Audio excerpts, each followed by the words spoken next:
बालिका विद्यालय में जो नियुक्तियां होती हैं संविदा के आधार पर होती हैं और एक खबर सोशल मीडिया और मीडिया के माध्यम से आई थी। उस खबर को संज्ञान में लेते हुए विभाग ने उसकी जांच शुरू की थी। शुरू में जो प्रारंभिक जांच चल रही थी उसमें ऐसा लग रहा था कि पुष्टि इनकी नहीं हो पा रही थी, लेकिन विभाग ने जब गहराई से छानबीन की है तो ये अभी तक की जो जांच हुई है, जांच अभी चल रही है। जांच पूरे मामले पर चल रही है। कौन जिम्मेदार लोग हैं, अगर किसी के मिली भगत से ऐसा हुआ है तो किसकी भूमिका है, उसकी भी जांच चल रही है। जो लोग इसमें दोषी पाए जाएंगे उनके खिलाफ कार्रवाई होगी। हुआ ये कि पिछले दिनों में जो अटेंडेंस की व्यवस्था थी वो रजिस्टर पर होती थी। बहुत सारे स्कूलों में, केजीबीवी में, प्राथमिक में, उच्च प्राथमिक में लोग आते थे, सिग्नेचर करते थे। एक शिक्षक की जगह पर दूसरा शिक्षक सिग्नेचर करता था। ऐसी समस्याएं पिछले 25-30 सालों में ये रही हैं। कस्तूरबा गांधी भी उससे अछूता नहीं रहा है। लेकिन विगत कुछ महीनों से जो डिजिटल मॉनिटरिंग का सिस्टम हम लोगों ने बनाया है मोबाइल के माध्यम से और प्रेरणा ऐप के माध्यम से, उस सिस्टम को हमने कस्तूरबा में भी लागू किया। और जब वहां लागू किया तो इसके कारण से जो लोग अब्सकॉन्डिंग थे, अनुपस्थित रहते थे बहुत दिनों तक, लेकिन रजिस्टर पर बाद में उनके सिग्नेचर हो जाते थे, वो अब नहीं संभव हो पा रहा है। उस प्रक्रिया के माध्यम से बागपत में तैनात अनामिका शुक्ला नाम की जो विज्ञान शिक्षिका है, उसके बारे में ये आया कि वो आई ही नहीं है बहुत दिनों से वहां पर। उसका वेतन भुगतान वहां पर रोक दिया गया है।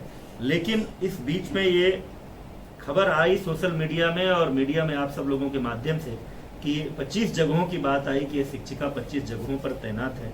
तो विभाग ने उसको संज्ञान में ले करके बिना किसी शिकायत के मीडिया के माध्यम से ही संज्ञान में ले करके इसकी जांच करनी शुरू की।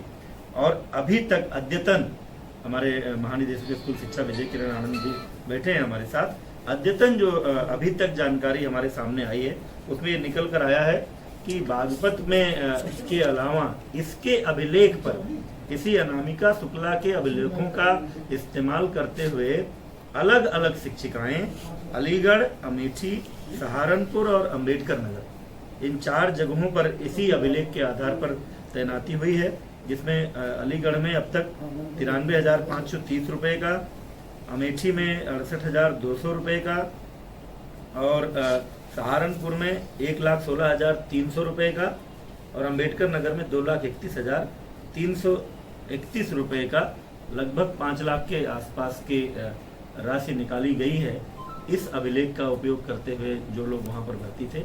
अभी इसकी पूरी, इसलिए जितने हमारे कस्तूरबा विद्यालय हैं उनमें जो भी कार्यरत शिक्षक हैं उनका पूरा रिकॉर्ड, यद्यपि हमारा विभाग पिछले कुछ दिनों से मानव संपदा पोर्टल के माध्यम से पूरा डेटा शिक्षकों का इकट्ठा करने की कोशिश कर रहा है।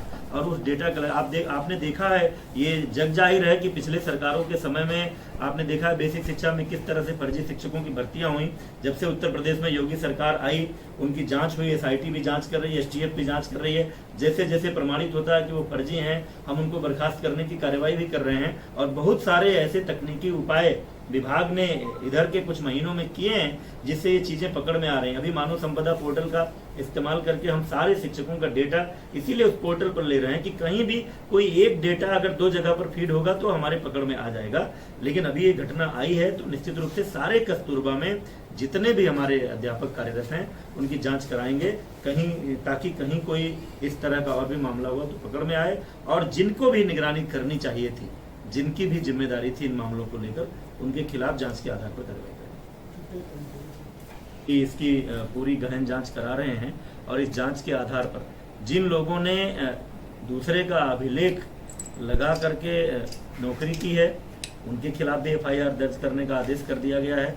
इस शिक्षिका ने जिसने अपना अभिलेख उपलब्ध कराया है अन्य लोगों को, उसके खिलाफ भी FIR जांच कराने के लिए और जो संबंधित अधिकारी हैं कस्तूरबा की पूरी व्यवस्था में, जिनको इस बात की निगरानी करनी चाहिए थी, जिनकी लापरवाही हुई है, उसकी भी जांच करा करके जिम्मेदार अधिकारियों के खिलाफ भी कार्रवाई। सर, एक प्राइवेट नौकरी में सब कुछ आज के समय में क्रिस्टल क्लियर होता है, सरकारी विभाग में अगर ये गड़बड़ी सामने आ रही है तो आपको नहीं लगता कि बहुत भयंकर